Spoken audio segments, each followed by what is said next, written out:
шолпыны қыз баланың шашының ұшына әшекей ретінде көз тимеу үшін тағады дейді.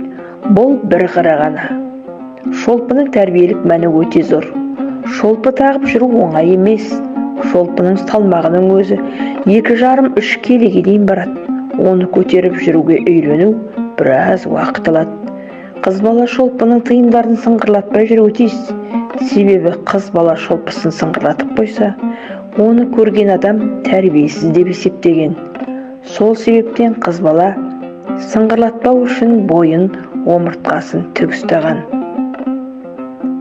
Қыз бала тік жүріп, баяу бұрылып, шай бергенде де тік отырып, әдемі нәзік қимылдаған.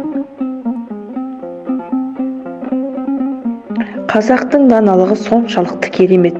Міне осы шолпыны таға отырып, әр қазақтың қызын әдемі, нәзік, дене бітімі сымбатты, мүсіні жүріс тұрысы сүйкімді, сабырлы, инабатты етіп тәрбиеленуіне септігін тигізген.